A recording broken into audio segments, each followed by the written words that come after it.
Okay, so we're going to do just a basic example of an array, very simple one. We've seen this all before, but we'll just go over it again. So we'll just do a little file, new project.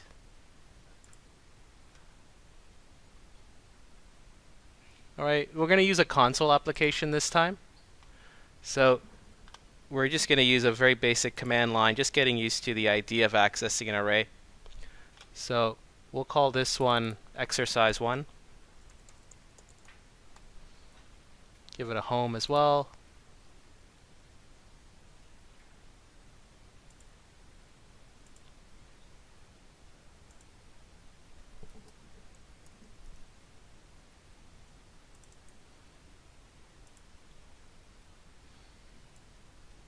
Okay.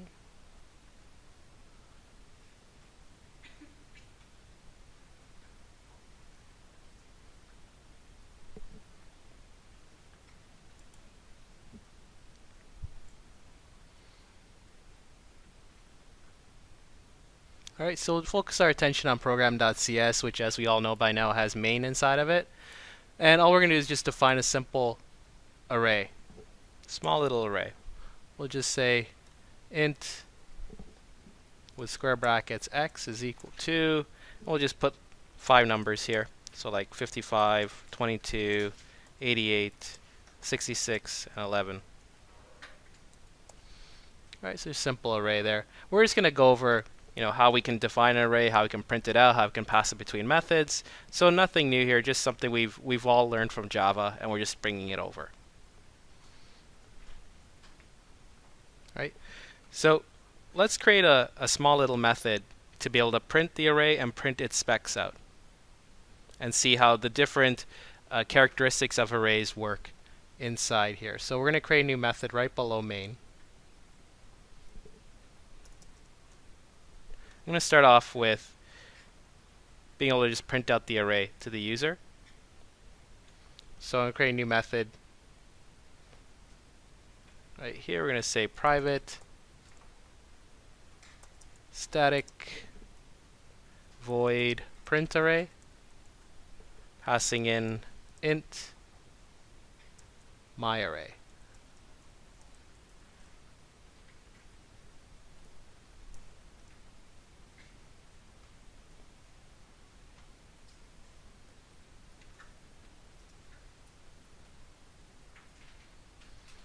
And what we'll do is we'll look at how to print out a simple array here. And then we're going to look at something new while we're at it. So we'll start off with a very simple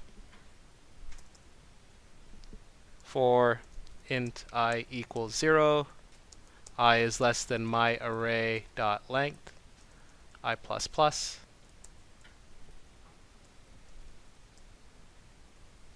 Then inside the console, we would just simply say console.writeLine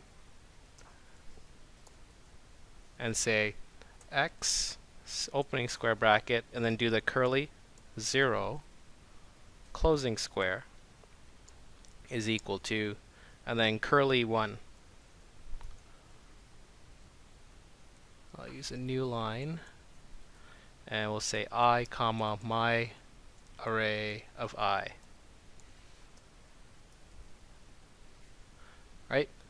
So all we're doing is just printing out the index and the value. Alright?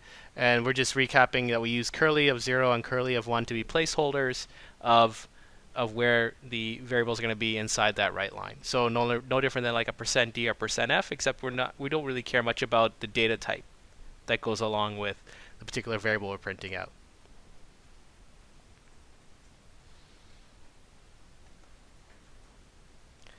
And so what we'll do is we'll call this method in main, and we'll add a simple console.read key. So I'll just put it up here at the top. We'll say print array of x. And notice we don't have to care about any square brackets, no different than in Java. Nothing new here. We'll say console.read key just to stop the output at the end so it doesn't flicker away when we're done with it. And we'll run this thing.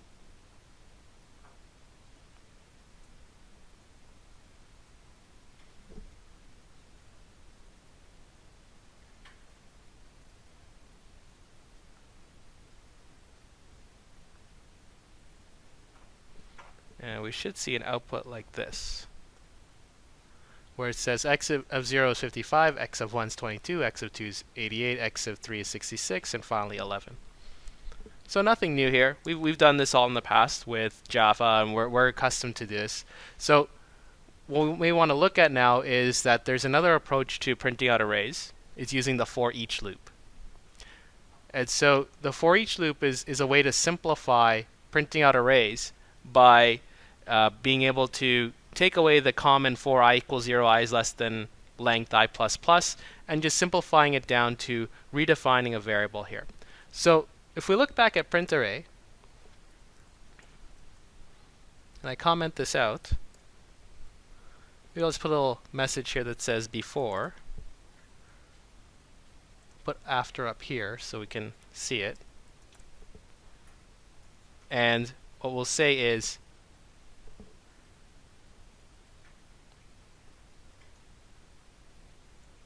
because we want to define the index at the same time, we will just say int I equals 0.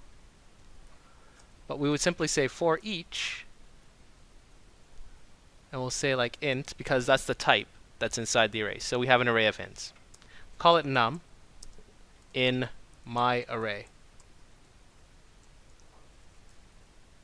And then we'll just simply say console.writeLine. I'll just copy and paste the exact same. Well, not the exact same, but we'll modify it.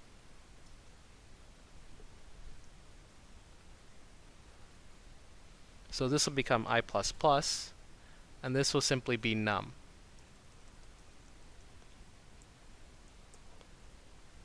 So what happened here? What happened here was that we're using a new type of loop called for each that simplifies this whole approach to doing iterations through arrays, because we usually simply say for I equals 0, I is less than 10 I plus plus, or whatever it is. So now we're just saying for each int, we're going to call that variable num. So in the loop, it might be like x of I will be equivalent to this new variable called num inside the array that we're going to parse, which is my array. So the second argument here on the other side of the in is the array we are parsing. So we're going to parse through this array. And each time we hit an iteration of this array, we're going to call it num. So over here when we do console.writeLine, I want to print out x of I, right? And so essentially I'm just going to call it num. I'm going to access it as the variable num. But we hit a bit of a snag with doing this because this type of array assumes you don't care about the index. Right? Normally you don't care about an index like this. Like, so suppose you had an array of names, right, or a list of names from a database. You use a for each because you typically don't care about how many items, or well, you care about how many items, but you don't care about what index is of each individual item, right? You just want to list out the different names, maybe attach them to a combo box or something, right? And just have the combo box choose a name, and that's what we're going to get into in the next few apps. So you would typically use a for each loop to loop through it and not care about that index. But in this case, we kind of have to keep track of it because we want to print out the index. So we had to define an int over here. But normally we don't really define an int I above. We don't typically use an I inside of the for each loop because we don't need it, right? If we were to use it, we just go back to a for loop. It's better that way, right? So you can simplify your lives using a for each when you don't care about the index. When you need the index, go back to a for loop. Now the other thing we'll look at is the specs on the array. So we're going to create another method right below. This one's going to be called private static void print array specs, passing in int my array again.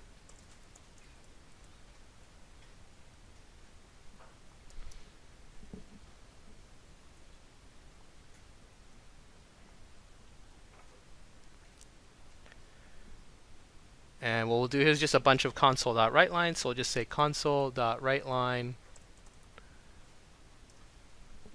And we'll just say my array specs are. And first we'll just print out the length. So we know how to do a length. We'll just go over that again. So we'll say console.writeLine and we'll say length is, and then curly 0. And that would just be my array dot length.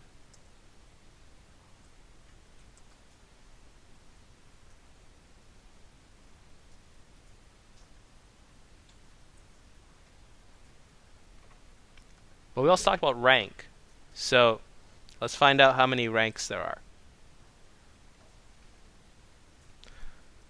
Ranks being, how many dimensions. So we're going to say console.writeLine rank is, and then curly 0 again. We'll say myArray.rank.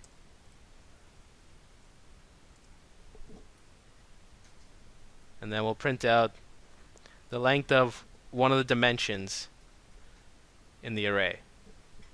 So we'll say console.writeLine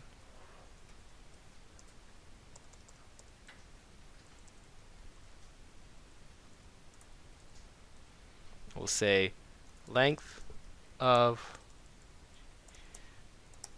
dimension 0 is, and then curly 0.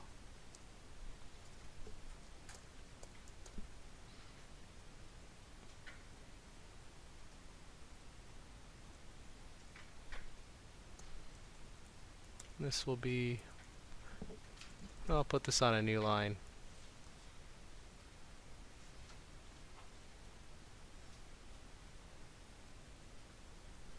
My array dot get length of 0. Now, what happened here? So we know how to do the length of an array. Even though this was a one-dimensional array, we know how to get the length. We know it'll be 5 when we print this out. The rank will tell me how many dimensions there are. Is the 1D array, 2D array, and so on. Right? The length of a particular dimension, in this case, I want dimension 0, which is basically telling me that I have a 1D array.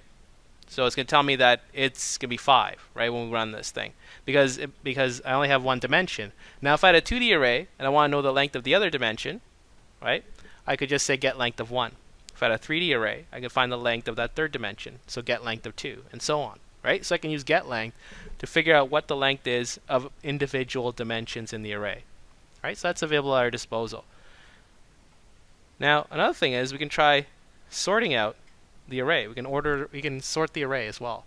So at the end of this, let's just do a simple. We'll do it if we wanted to sort the array from smallest to biggest. We could just say array with a capital A dot sort, passing in my array. And if we want to print out the array, let's go back to using our print array method and see how it goes. So we'll say print array, passing in my array.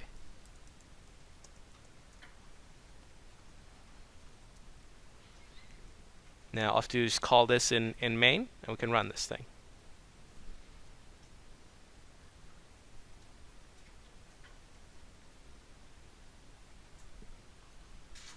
Okay, so we can jump back up to main. Right below print array, I'm just going to do a print array specs and passing in that array x, which is what we originally called it. And then run it.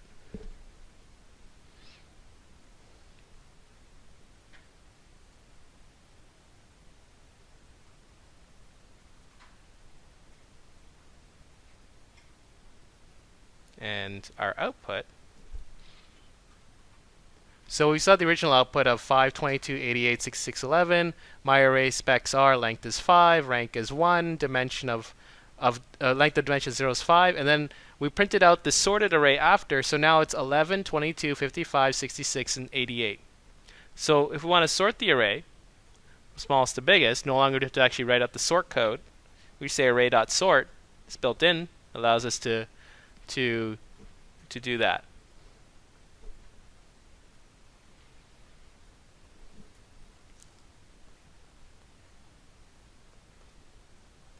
Alright, so that was an example of just a simple array. We're going to do a very similar example again. And in this case, we're going to go through the motions of creating an array and printing it out to the screen. But we're going to do a few little things associated with it. We're going to use a different. We're going to use array of strings this time around. So I'm loading up a new Visual Studio instance. I'm going to create a new project here. So I'll say new project. Console application again. I'm going to call it exercise 2. And give it a home. Probably the same home as what I used a moment ago. And hit OK.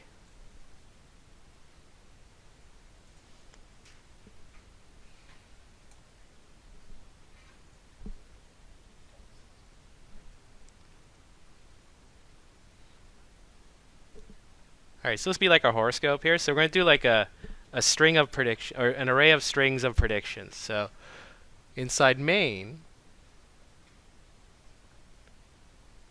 we'll define an array of strings. So we'll say string, square brackets, we'll call it predictions, equals, and opening curly, I'm going to hard code them.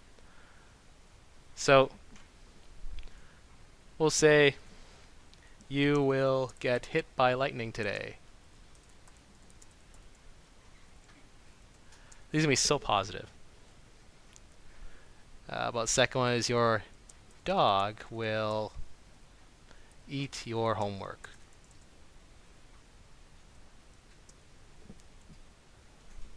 How about Rogers will double your bill next week?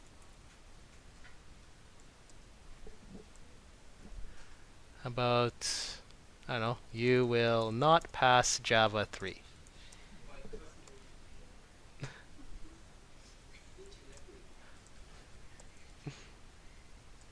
How about VHS will make a comeback?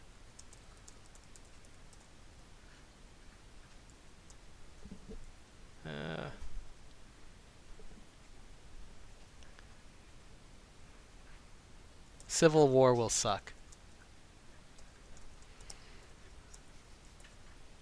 Okay, I'll stop while I'm ahead. Alright. So, I mean, you can come up with any predictions you want, maybe something a little more positive if you wanted, but we'll start with these. And we'll create a method below it just to print them out. So, same method as before. We'll call it show predictions or show all predictions in this case. So, we'll take these predictions, below it, and create a new method. This will be private static void show all predictions, passing in string square brackets, call it P, short for prediction. And we'll just do a simple for loop. Won't worry about the for each, because we want to be able to print out each index. So we'll say like console.writeLine. We'll say like all predictions are.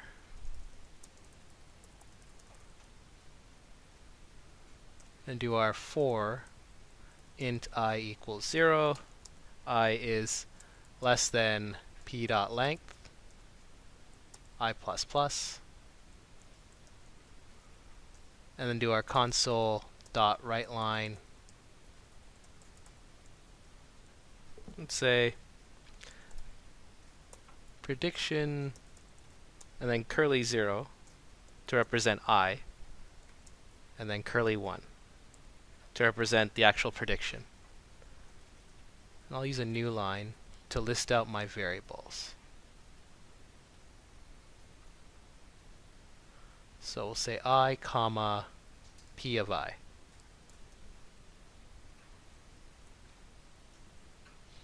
Right, so that'll be our show all predictions method. So nothing new. The same idea from the last exercise. We're just printing out a list of numbers before. Now we're just printing out a list of strings here. So we'll just call show all predictions here.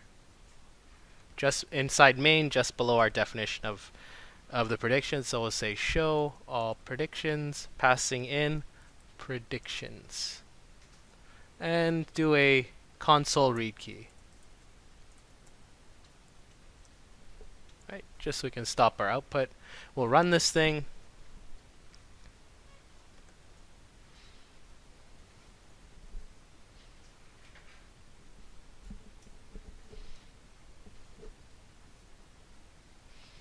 Right, so all of our predictions are there.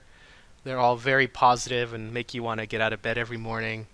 And so they're there for you to judge what you want to do for the rest of the day. Now what we're going to do is create another method to show a random prediction. So we're going to randomize this. So we'll learn about date time, we'll learn about random, and we're gonna try and print out just a random prediction. So there is an object called random that we're going to take advantage of. And the argument that you pass into random is some sort of seed, something to help you randomize the number. And so what we might take here is actually the date time of today and pass that in as an argument just to really randomize it. So it's like a starting point for predicting a random number. That's what the seed is all about before it predicts some number here. And so because we take the date and time, it's always going to change. So our current date and time always changes, so it helps us to come up with a very random number. So we're going to create a new method at the bottom. It'll also be private static void. I'm going to call it show prediction, passing in just p, so string square brackets p. Now if I want to generate that random number, I have to instantiate a random object. So I'm going to say random,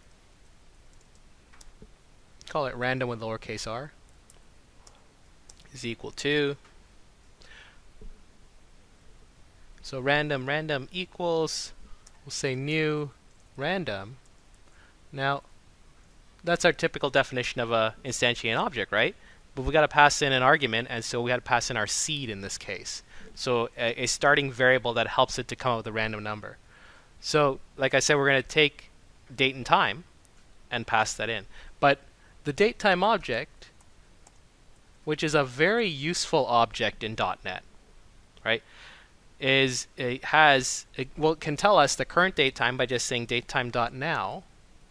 But this is in a format that isn't compatible, right? It's like an object that has, date, hour, minute, second, day, month, year, and day of the week.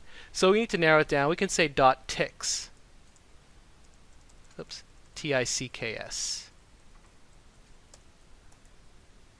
That's it.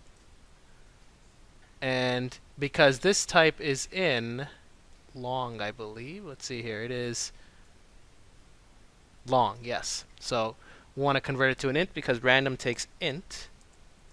So we'll cast it to int.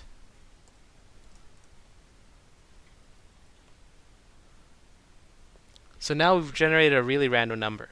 And it's always going to change every micro or nanosecond that the computer is running, because now we're taking computer ticks.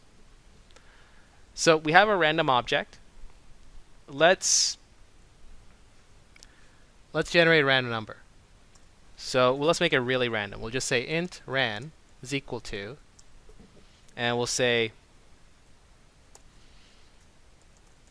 predict, or sorry, p. So our prediction dot length -1. That's going to be our number, right? So that's our length of our array, right? So we're going to take that, we're going to multiply it by this random number to get a number between 0 and the length of our array, because we don't want to go beyond our array, right? If we go beyond our array, we get an array index out of bounds. So we'll take that, we'll times it by random.next. Well, if you look at our options here, we have next, next bytes, and next double. Well, none of those help us with the int, right? So we'll take next double, because that's all we have an option for, and we'll cast this all to int. Cast this entire thing to an int. We'll just say int. Now we have a random number between 0 and length minus 1 of the array. All right, so just to recap, this is going to be our scalar. We're just taking a random number between 0 and 1, and we're multiplied by the length of our array, and we come up and we're casting it to an int. So we always get a random index every time.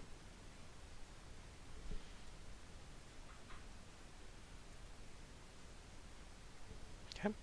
So now let's print out that prediction. So to prove that it's going to be different every time, let's print it out and see what happens. So we're going to say console.writeLine, passing in, we predict that, and on a new line, we'll say console.writeLine again.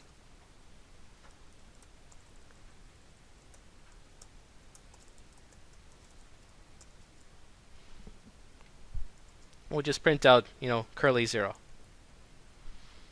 And saying comma, and we'll say p of ran.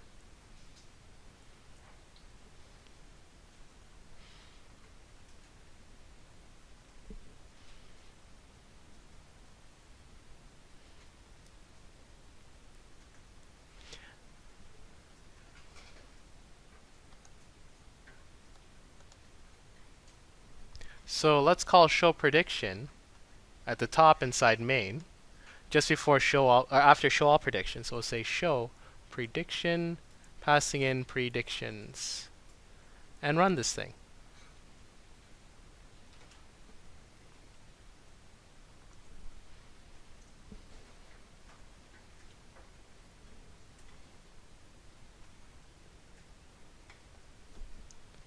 So my first prediction is you'll get hit by lightning today. If we run it again,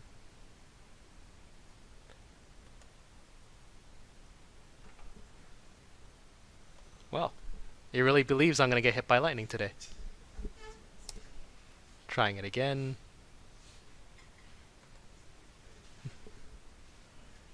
There you go. Now it's saying I will not pass Java 3. Try it a few times. If you're getting the same number, try it a few times. Eventually you will get different numbers. So now I won't pass Java 3. I won't pass Java 3 again. Maybe it's best to wait, count to 5 or something and see what happens, and then run it again. Maybe that'll really randomize it.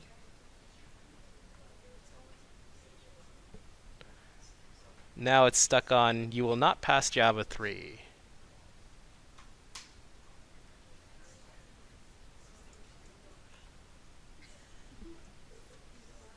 You will get hit by lightning today. But anyway, it is changing it up in a way. So that is a way to randomize a number. And this time we're using arrays of strings to pick out random events that are happening. Okay, so we're going to create a new project here. So we'll do another file, new project. And it'll also be a console application. And we'll just call this one exercise 7. Give it a home, same location as before. Yep. So we'll hit OK.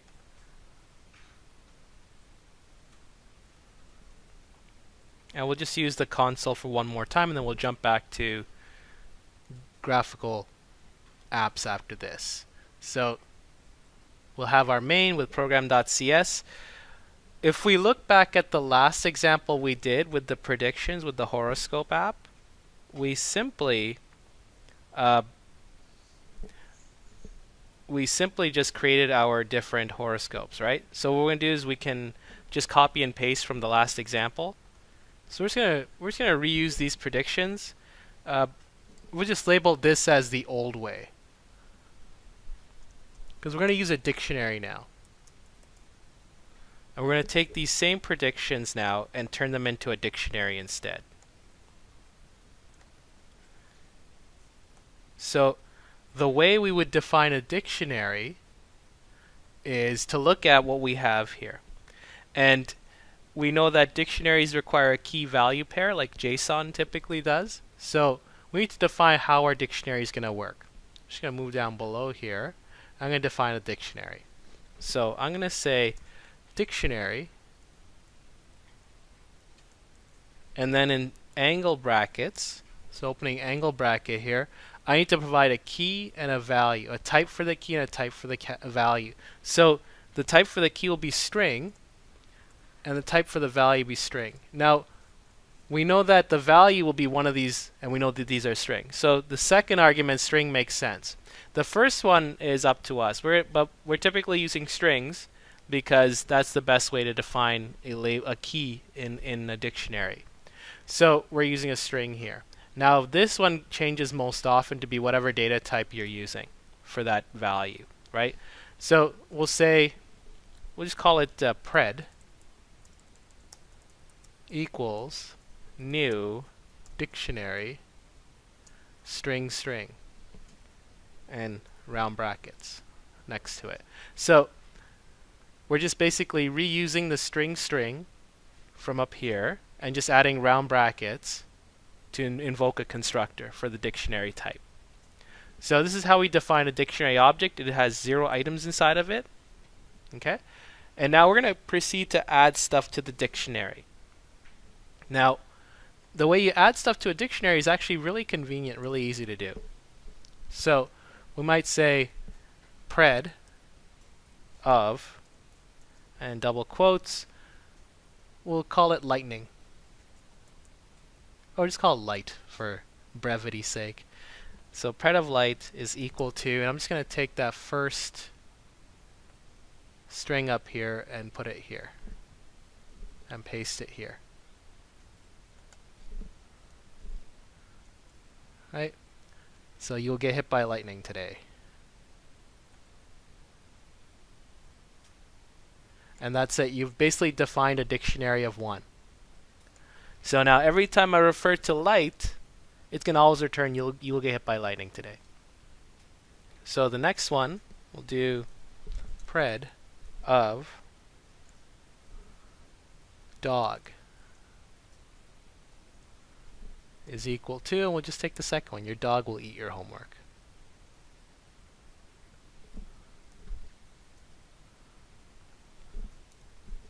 Put a semicolon at the end of it. We'll do like pred of Rogers is equal to, then Rogers will double your bill next week.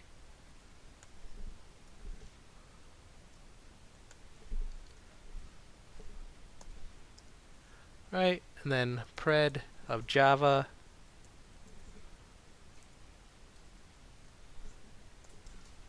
is equal to, you will not pass Java 3.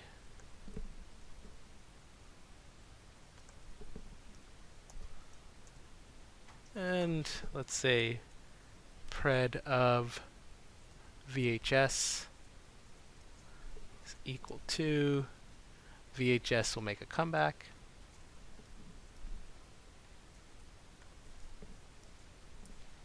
And finally, pred of civil is equal to last one.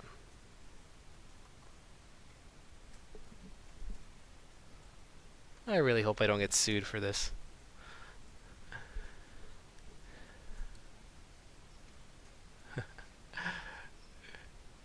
Right, so that's how we defined our prediction. Now, this is how we define our dictionary of our predictions. Right? So now we've defined them here. We now have a dictionary of 1, 2, 3, 4, 5, 6. Right? Now, if we want to access them, we might just print it back out to the user. So we'll say console.writeLine of, and we'll say today's prediction is, and then curly 0. And let's just pick out one of them. So we'll say pred of bus. Oh, sorry, pred of dog.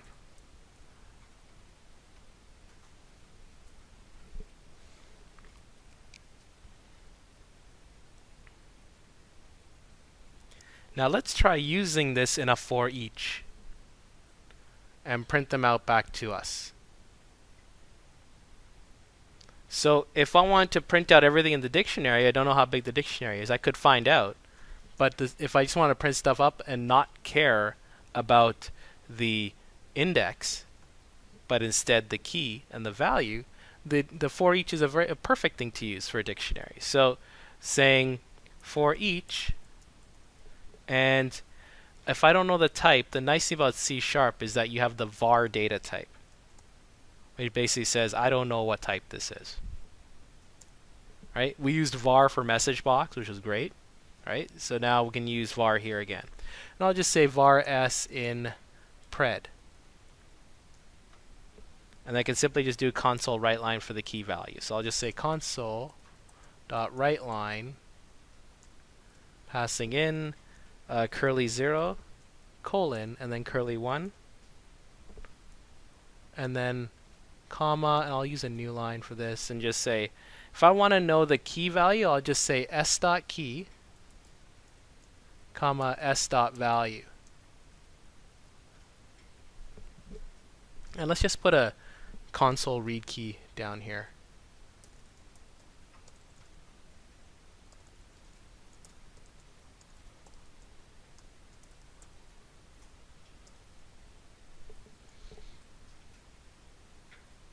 And you could try running this.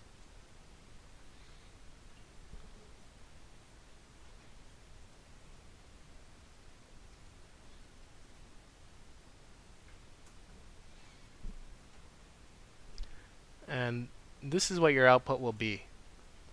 So today's prediction is your dog will eat your homework, which was the hard-coded single line one, but the following lines here list out the key and value. So light, you'll get hit by lightning. Dog will eat your homework. Rogers will double your bill next week, and so on, right? So we can access the key and print out the key, and then we can access the value and print out the value. So this is how you would access the key value pair using a simple for each to print out every single key value pair in the dictionary. All right, so that was a dictionary. Now what we're going to look at is how to work with a list. And so lists are a little bit easier than the dictionary because now you're only dealing with one dimension here. So just before console.readKey, I'm going to define just a very basic list. We're not going to get into predictions or anything like that, just like blue, red, and yellow, so some simple colors. So if I want to define a list, I'm going to say list and provide the type of the list. So I'm going to have a list of strings. So in angle brackets, I'm saying string. So that means that all the data that's inside my list, every index is going to be of type string.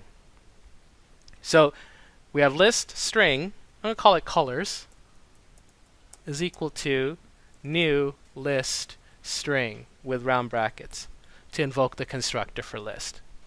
Okay? So this list is going to define a list of strings. Now if I want to add in different colors, all I do is simply say colors.add and pass in, let's say blue, colors.add,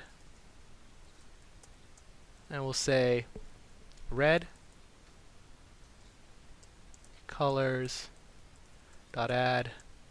and we'll stop at this third one, yellow.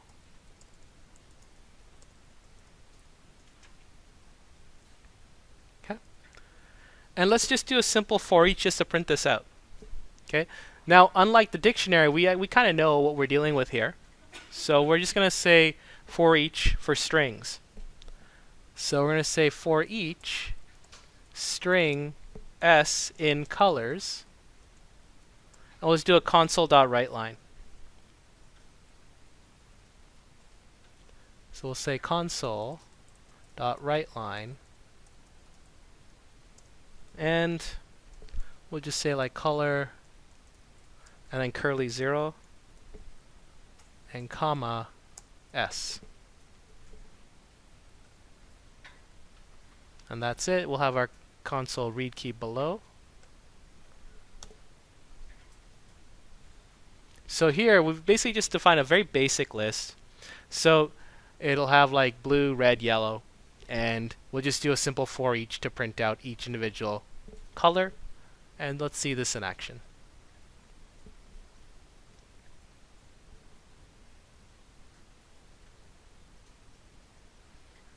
Right? So just continuing on from the predictions, the last three lines are color blue, color red, and color yellow.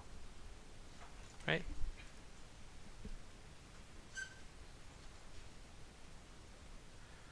Okay, so in our final exercise today, we're going to actually get away from the whole console application and actually build a Windows Form application. So we'll do like a file new project again, or I'm just going to use Control-Shift-N. And instead of console application, Windows Form application. And I'll call it exercise 8.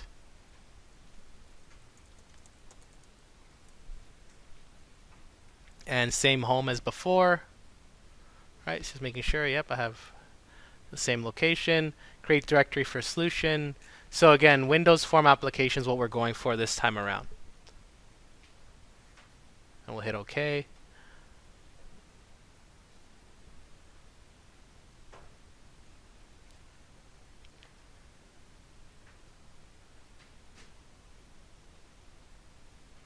And so now we're going to get into building a small little GUI that'll talk to a dictionary today. And we're going to use this whole idea of data sources to dynamically work with items instead of having to hard code them into a combo box, for example. And so what we're going to do is start by bringing over from our toolbox. We'll start by bringing over a combo box. Let's put it up here at the top. And I'll bring over a couple of labels.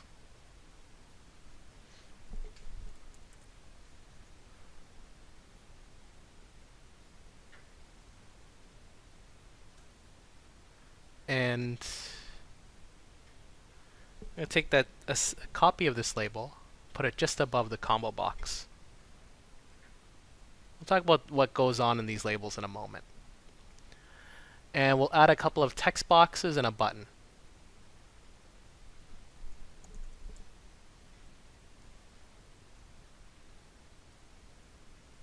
So I'm going to put the text box here. I think I'll stretch it out across. All right.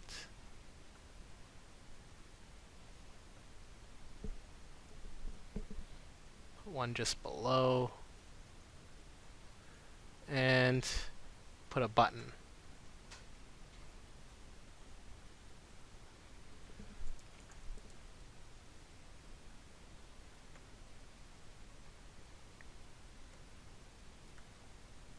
Maybe center it around there. Okay, so we'll have our generic information here. In fact, let's just center this label down here, just to clean up a bit. That looks a bit better.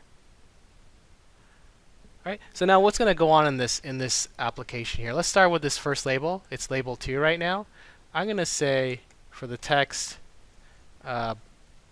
province, colon. All right, so we're going to have a list of provinces here in this combo box. And I won't care about the ID for that first label with provinces, but I'll care about the ID for label 1. And so text will just be city. But I'm going to change the ID to LB city.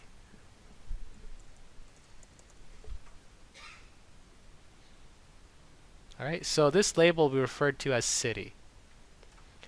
Now the two text boxes, we'll call this TB province and TB city.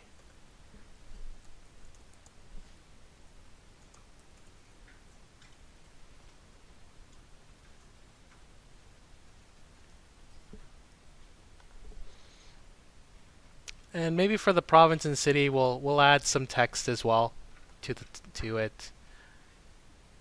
So I'm going back down to text. And I'll just say enter a province and enter a city.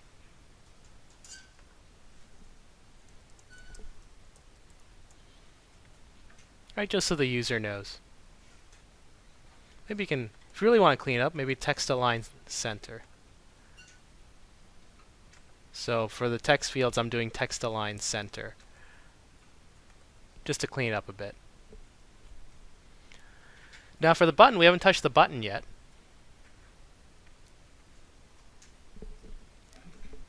So for the button, we are going to change the text to be add and call it btn add.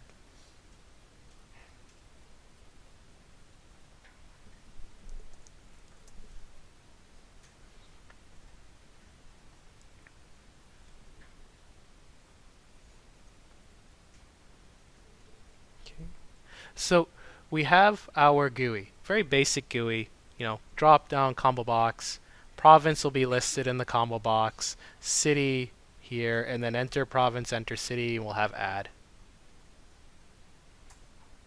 Okay, so let's double click on add and create a event handler for add. So we have btn add click, which is generated, and we're going to create a dictionary to save this to. And we're going to work with dictionaries behind the scenes with data sources to dynamically have a combo box here.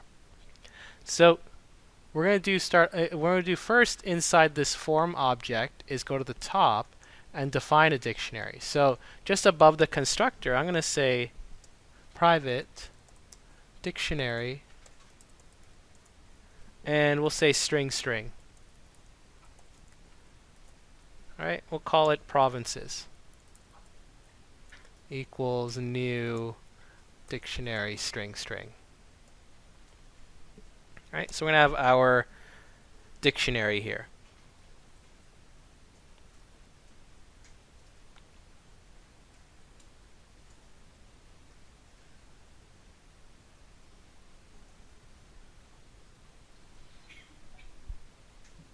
Now, we want to initialize this dictionary, right, with some provinces.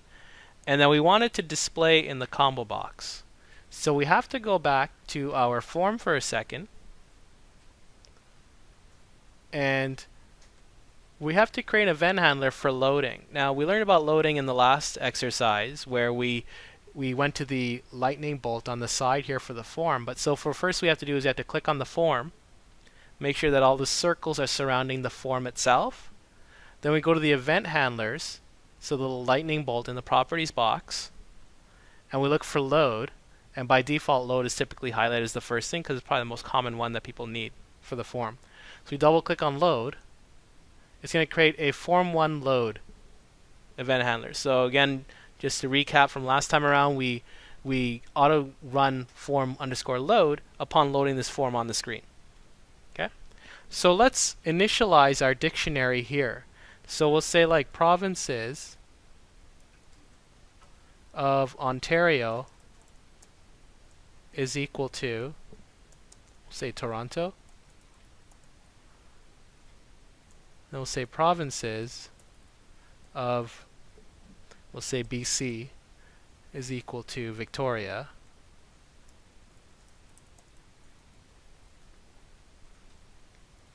And we'll do one more. So provinces of Quebec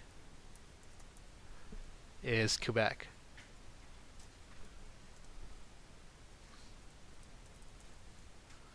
Or Quebec City.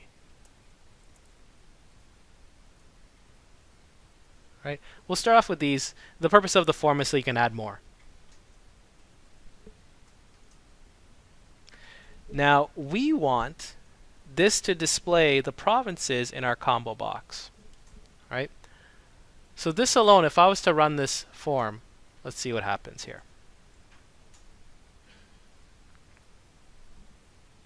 So it's going to run. It's going to display the form. And this is what our form will look like, right? Empty combo box. Nothing in there, right? And, we have our provinces here. We'll have to enter a new province and city and hit add, and it'll run the event handler for add, right? This is what we have so far. We want to do is we want to update that combo box so it has the list of provinces there. Okay? And so the combo box in the form is known as, if I highlight it and scroll up to the ID, it is known as combo box 1, right? In fact, let's change that to be something else, like CMB provinces. Right? So let's change that to CMB provinces. Okay? And then from there we can go ahead and we can actually add in the dictionary, link it together. So going to the add, actually going to form 1 load, these lines of code are going to allow us to link this dictionary to the combo box. The way it works is that first we have to define a binding source object. And we can link it to the data source variable. So every list type object, combo box, list box, and so on, has a variable called a data source. So we'll say CMB provinces dot data source is equal to new binding source, and passing in what that source is going to be. Now, in our case, the source of our data is going to be the provinces dictionary. So we're basically saying provinces, comma, and we won't initialize any data members just yet, so we'll say null. In fact, I'll put down a new line so it's easier to read. So our data source is basically the provinces dictionary converted into a binding source object, binding source being the middleman that interacts with the provinces and the combo box. So it's the middleman there. Now I have to provide it with what's going to be displayed on the combo box. So I'm going to say CMB provinces dot display member is equal to key, meaning Ontario, BC, Quebec, and the value that'll be returned upon selecting an item in the combo box or selected value will be the value here. So CMB provinces dot value member is equal to value. Now key and value are hard-coded words inside binding source. So it knows what I mean by key and it knows what I mean by value inside the binding source object. All right, key and value. Now if we give this a run,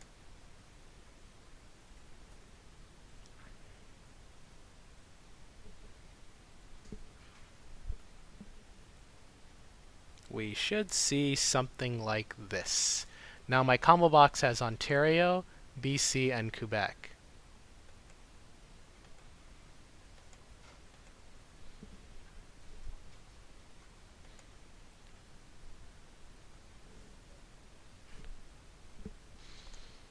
Okay, so we have our combo box displaying the proper provinces. But now we want to give it the ability to display the city in that city label. So we need to create an event handler for the combo box that selected index change for the combo box. So we're going to switch back to design, double click on our combo box. It creates CMD provinces selected index change, which is what we wanted. And now we're going to update the label with what we want here. So I'm going to pull out what was selected, right, from the combo box. So I'm going to say string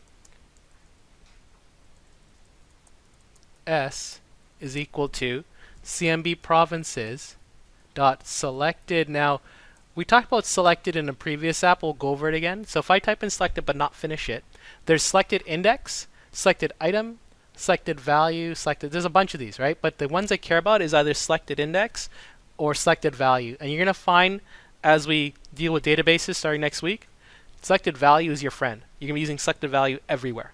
Okay? So selected value is what we're going to choose here. Selected value will be the city itself.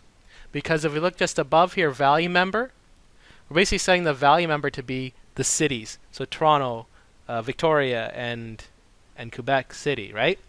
So if I wanted just the index number, 0 to n minus 1, I would do selected index and it would return an int, right? But I want the value, right? So I want this, selected value. So let's put a semicolon there. And then I'll just update the label. So I'm going to say lbcity.text is equal to s. Of course, I could have done this all in one line of code, but we decided to do it on 2 lines. But notice that there's an issue here. And that's because the generic type for selected value is just object. And I have to convert object to string. I know it's a string, but the way the structure is that it's really generic object because selected value doesn't necessarily have to be a string. It could be any type of class that we could pull back, right? It could be like an address book, for example. So I have to say selected value dot toString, and it's a method. So selected value dot toString is the most common thing you're going to use. And if you run it now,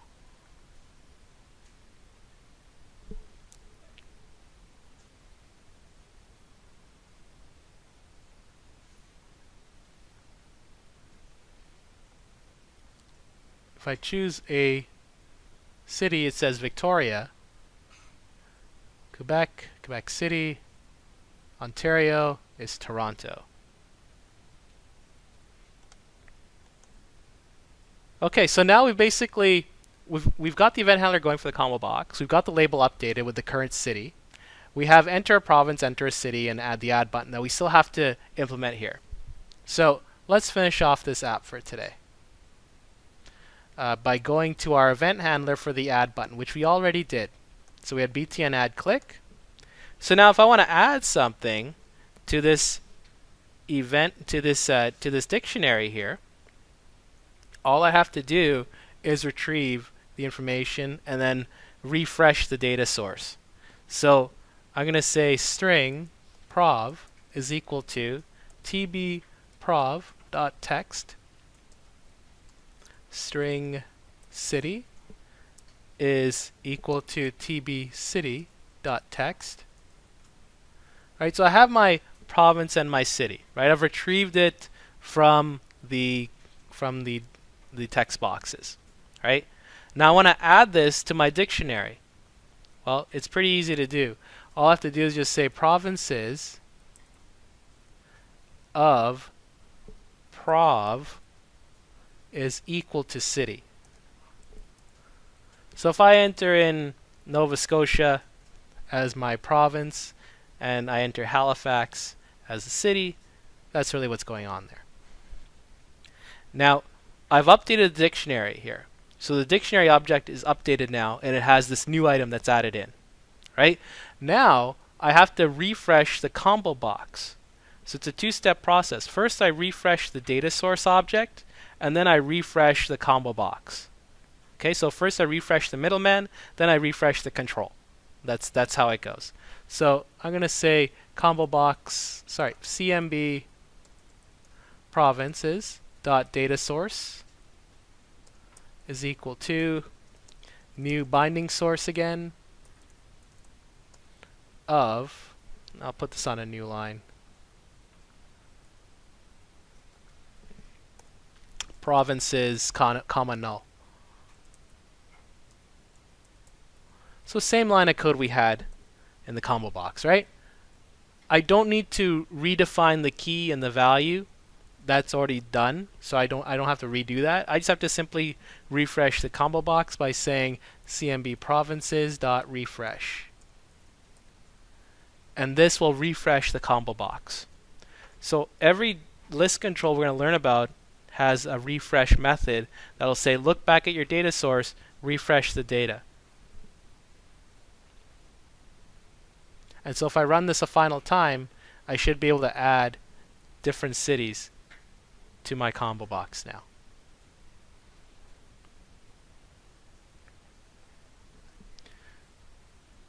So first off, we'll choose like BC or whatever.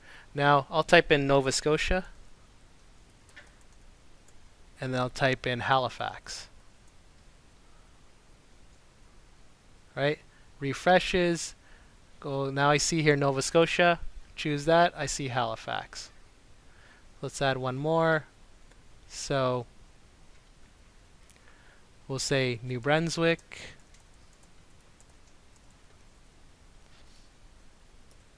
And its capital will be Fredericton. Hope I didn't misspell that. Hit add. Go back here, and I see New Brunswick, Fredericton. Right? And so this is an exercise in how to create a form that will work with a dictionary for the combo box, be able to update the dictionary with new information, and refresh the combo box with that newly minted information. And so in a future app, what we're going to do is actually change that source to be a dictionary, a data source from a database, and we'll see how things get dynamically updated at that point.